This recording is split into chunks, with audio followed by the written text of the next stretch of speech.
بچے کی تربیت کو ماہرین نے 3 حصے میں تقسیم کیا ہے۔ 7 سال۔ پہلے 7 سال بچے کو گود میں اٹھا کے رکھو، دوسرے 7 سال بچے کو غلام بنا کے رکھو، اور تیسرے 7 سال بچے کو دوست بنا کے رکھو۔ پہلے 7 سال بچے کو گود میں اٹھانے کا مطلب یہ ہے کہ وہ تم سے سیکھے، اور ہم تو 3 سال کے بچے کو بھی، آج 2.5 سال کے بچے کو بھی اسکول بھیج دیتے ہیں، مائیں فارغ البال ہونا چاہتی ہیں، لیکن ایسا نہیں ہے۔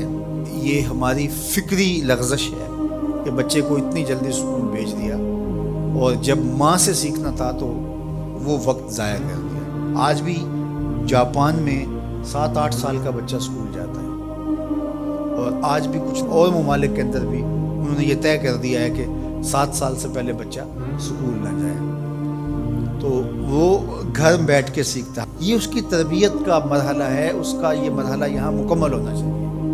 اس کے بعد جب وہ جائے گا تو اس کے قواعد مضبوط ہو چکیں گے اور وہاں جا کے سیکھے گا۔ یہ پہلا اس کا مرحلہ یہاں سیکھنے کا ہے۔ ظاہر ہے باپ تو وہ توجہ نہیں دے پاتا، تو ماں کو بھرپور توجہ بچے کی طرف دینی چاہیے۔ عمومی طور پہ ماضی میں مائیں اپنے بچوں کی تربیت میں انتہائی مبالغہ کرتی تھی اور بہت زیادہ محنت شاقہ کرتی تھی، چونکہ ان کی توجہات کا کوئی اور مرکز نہیں ہوا کرتا تھا، اور وہ سمجھتی تھی کہ ہمارا یہی کام ہے کہ ہم بچوں کی اچھی تربیت کر لیں، اور چند بچوں کی تربیت ہی ماں کی ذمہ داری ہے، اور یہ اگر احسن طریقے سے نبھا دے تو اس نے اپنا حصہ امت میں بھی ڈال دیا، معاشرت میں بھی ڈال دیا، اور قوم بنانے کے اندر بھی اپنا حصہ ڈال دیا۔ لیکن اگر وہ اپنا یہ فریضہ انجام نہیں دیتی، اس میں کوتاہی کر دیتی ہے، تو اس نے پھر کچھ بھی نہ کیا۔ اچھی نسل اچھی ماؤں کی گود سے پروان چڑھ کے ہی معاشرے کو نصیب ہوتی ہے،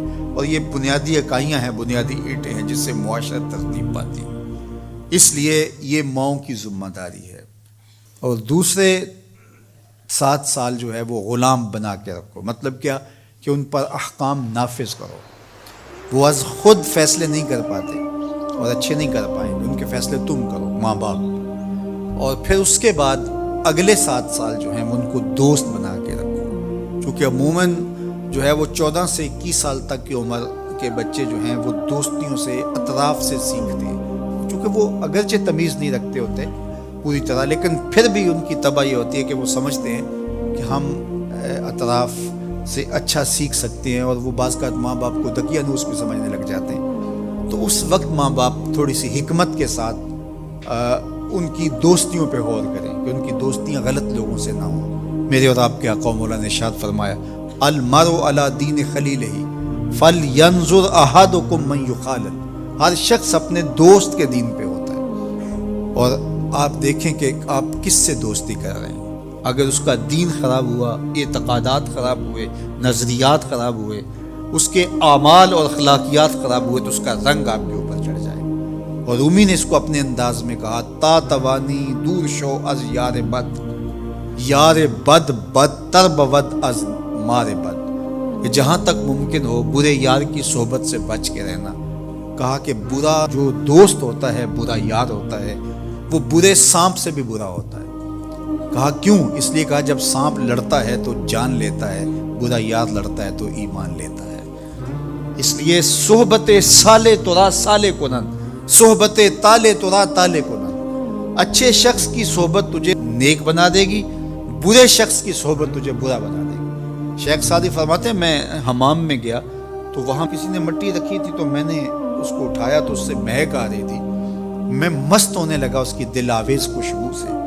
تو میں نے اس کو کہا کہ تو مٹی ہے، عنبر ہے، موتیا ہے، نسرین ہے، نسترن ہے، کیا ہے تو؟ تیری دل آویز مہک سے مشام ہستی مہکے چلے جا رہے ہیں، اور ہے تو مٹی، تو کیا ہے تو؟